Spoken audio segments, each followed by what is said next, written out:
اور سوچتے ہو یہ تعویذ بچے کی حفاظت کرے گا، یہ بچے کو بچائے گا، یہ بچہ ڈائن سے بچے گا۔ میرے بھائیو یہی تو شرک ہے۔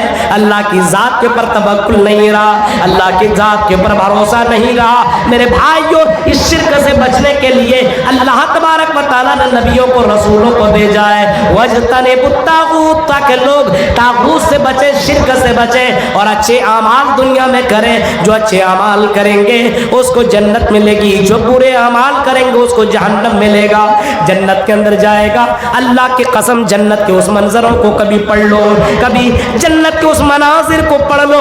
اللہ کے نبی صلی اللہ علیہ وسلم نے کبھی فرمایا تھا جنت ایسی ہے، جنت اتنی خوبصورت ہے، جنت اتنی خوبصورت ہے کہ کوئی آدمی جنت کے اندر ایک پل کے لے گیا دنیا کی تمام تکلیفوں کو بھول جائے گا۔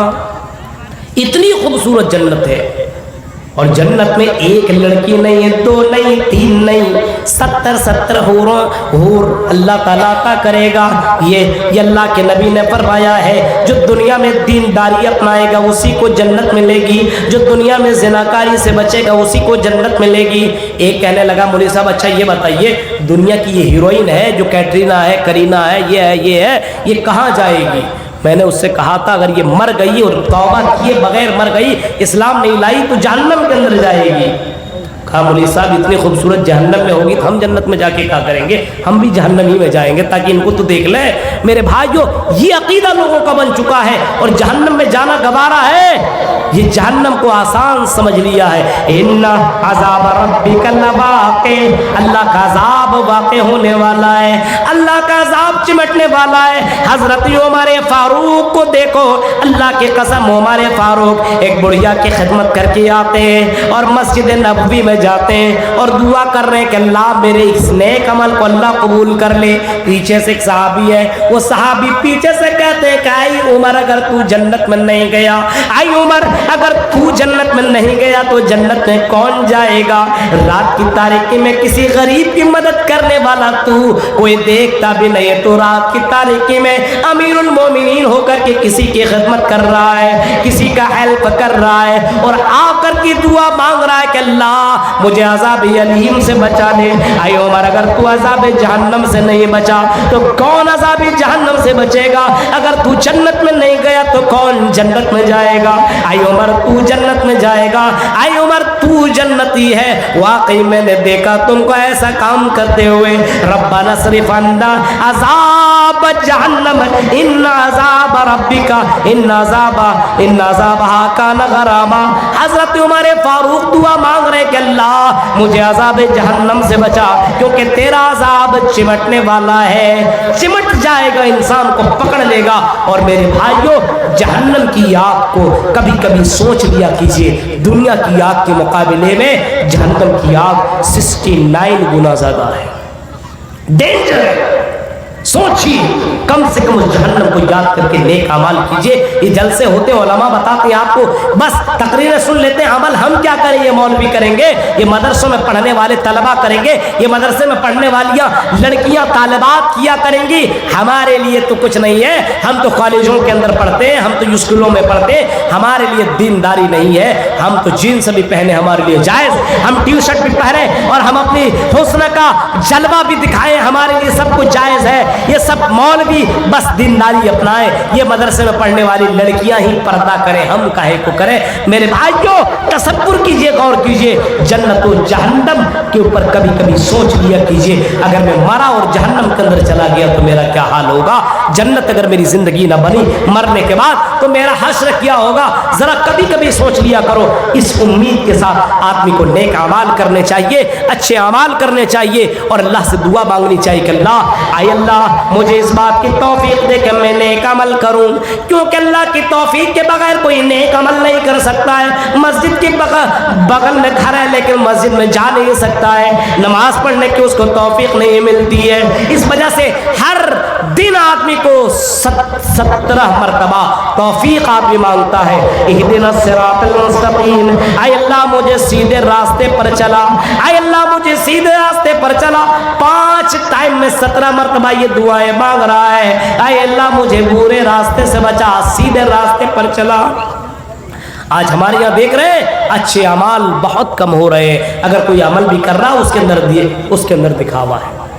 ایک حاجی صاحب تھے نا, حج کر کے آیا, ایک دکاندار کے پاس گیا, کہا کہ میرا نام ہے اس کے اندر. بولا ہے. کتنا باقی ہے؟ بولا کہ 22,000 باقی. اچھا. اس نے لکھا ہے, بولا کہ دکھاؤ تو ڈائری لی, اور اس نے اس نام کے سامنے, مان لو اس کا نام ثناء اللہ تھا, اس نام کے سامنے اس نے صرف نام اتنا بڑھا دیا, حاجی ثناء اللہ. اب بولا ٹھیک ہے, اب ڈائری رکھو. چلا گیا, پیسہ نہیں جمع کیا, حج کر کے آیا. بولا اب میرا نام بدل گیا ہے, ثناء اللہ مت کہنا, حاجی ثناء اللہ کہنا. یہ قوم بتائیے کہ عمل بھی کر رہا ہے, یہ لوگ عمل بھی کر رہے ہیں, اس کے اندر بھی ریاکاری ہے, دکھاوا ہے. حالانکہ حدیث تو آپ کو معلوم ہے, جس نے دکھاوے کے لیے نماز پڑھی تو اس نے بھی شرک کیا. من صلی یرائی فقد اشرک ومن تصدق یرائی فقد اشرک. جس نے دکھاوے کے لیے صدقہ کیا اس نے بھی شرک کیا, اور جس نے دکھاوے کے لیے روزہ رکھا اس نے بھی شرک کیا. نیک اعمال کرنے کی کوشش کرو, نیک عمل جس کے اندر جناب محمد رسول اللہ کی مہر لگی ہوئی ہو, اور جس عمل کے اندر خلوص ہو. نماز پڑھتے چلے جاؤ, اور آپ نماز پڑھ رہے ہو اسی کٹھوتیا کے اندر, کالی گنج کٹھوتیا کے اندر نماز پڑھ رہے ہو. آپ کی نظر مولانا ابوالکلام کے اوپر پڑی کہ یہ مولانا میرے گاؤں میں آئے, مسجد میں نماز پڑھنے کے لیے آئے ہیں, ان کی نظر میرے اوپر پڑ گئی ہے, اگر میں نے نماز اچھی سے نہ پڑھی تو ہو سکتا میرے اوپر تقریر یہ مولانا کر دیں گے. اب آپ نماز اچھے سے پڑھنے لگے, کیونکہ مولانا مجھے اچھا کہیں گے, میری تعریف کریں گے, میرا نام لیں گے. میرے بھائیو, اگر آپ نماز کسی کو دکھانے کے لیے پڑھ رہے تو وہ نماز نہیں ہے, اس نماز کو شرک کہا گیا ہے, اس نماز کو ریجیکٹ بتایا گیا ہے. وہ نماز ایکسپٹ نہیں کی جائے گی, بلکہ اس نماز کو ریجیکٹ کر دیا جائے گا. میرے پیارے ساتھیوں, ایک عبادت بھی کر رہے ہیں, اس کے اندر خلوص نہیں ہے, اس کے اندر اللہ کی رضا داخل نہیں ہے, اس کے اندر دکھاوا شامل ہے. یہ دکھاوا اللہ کو برداشت نہیں ہے. ایک عمل کر رہے ہو, اس کے اندر اللہ تعالیٰ کے لیے رضا نہیں ہے, اللہ تعالیٰ کو خوش کرنے کی تو خواہش نہیں ہے. اور دوسرا کام, اگر آپ عمل کر رہے ہیں تو اس کے اندر جناب محمد رسول اللہ کی مہر ہونے چاہیے. عمل نکاح کرنا یہ اچھے کام ہے, بہت اچھا کام ہے, آدمی نکاح کر لے. زنا سے بچنے کے لیے سب سے بہترین طریقہ کیا؟ نکاح ہے. آدمی نکاح کرتا ہے تو یغض البصر واحسن الفرج, انسان کی نظروں کی حفاظت کرتا ہے اور شرمگاہ کی حفاظت کرتا ہے. ظاہر سی بات ہے, بیوی ہے, ادھر ادھر دیکھیے گا, بیوی آپ کو بتا دے گی کتنا پاور والے آپ ہیں. نکاح کرو, آدمی اپنے شرمگاہوں کی حفاظت. یہ نکاح ہی سب سے بڑا اینٹی وائرس ہے آدمی کو زنا سے روکنے کے لیے. سب سے بڑا اینٹی وائرس نکاح, سب سے بڑا اینٹی وائرس ہے نکاح, سب سے بڑا اینٹی وائرس ہے نکاح. یہ زنا سے بچانے کے لیے میرے بھائیوں. لیکن آج ہمارے یہاں نکاح نہیں. ارے مولوی صاحب نکاح اتنا جلدی کیوں کریں گے؟ ابھی ہم عشق لڑائیں, ابھی انجوائے کریں, ابھی تو زندگی انجوائے کرنے کے لیے ہے. 4 دن کی زندگی, چلو عشق لڑائیں, چلو موج مستی کریں, خلوص ختم. اور اس کے بعد محمد رسول اللہ صلی اللہ علیہ وسلم کا مہر بھی نہیں ہے. آپ جو کام کر رہے ہیں اس کے اندر مہر نہیں ہے. آپ کو اگر کام بھی کرنا ہے تو اس کے اندر مہر ہونی چاہیے. آپ نکاح کر رہے ہو, نکاح کے اندر آپ کے یہاں بہت سے رسم و رواج نے جنم لے لیا ہے, آپ کے یہاں بہت سے رسم و رواج نے جنم لے لیا ہے. یہ تمام رسم و رواج ختم کرو, اس کو اپنے یہاں سے ختم کرو. یہ بارات کا رسم نہیں چلنا چاہیے. 200 آدمی, 150 آدمی جا کر کے جانوروں کی طرح سے یہاں کھا لیتے ہو, اور کسی لڑکی کے یہاں پہنچ کر کے باراتی بن کر کے جاتے ہو. ایک حدیث دکھا دو کہ محمد رسول اللہ کے دور میں یہ بارات کا سسٹم تھا. بتاؤ تو صحیح میرے بھائیوں. جب نبی نے نہیں کیا تو تم کر رہے ہو, اور اپنے آپ کو مسلمان کہتے ہو, اپنے آپ کو اہل حدیث کہتے ہو. نکاح کرو, 10 15 20 آدمی جا کر کے نکاح کر لو, نکاح کو آسان کرو. لیکن آج نکاح کو مشکل بنا دیا گیا ہے, زنا کو آسان کر دیا گیا ہے.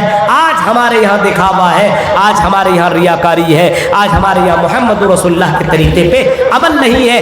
مرنے کے بعد کی زندگی کی فکر نہیں ہے. سب کچھ یہی دنیا, جس دنیا کو تم بہت زیادہ تم نے ویلیو دے رکھا ہے. اللہ کے قسم, اللہ کے نبی فرماتے ہیں یہ دنیا اللہ کے نظر میں ایک مری ہوئی بکری سے بھی زیادہ حقیر. مری ہوئی بکری, آج آپ کے یہاں کوئی بکری مر جائے, کوئی بکرا مر جائے, کوئی مرغا مر جائے,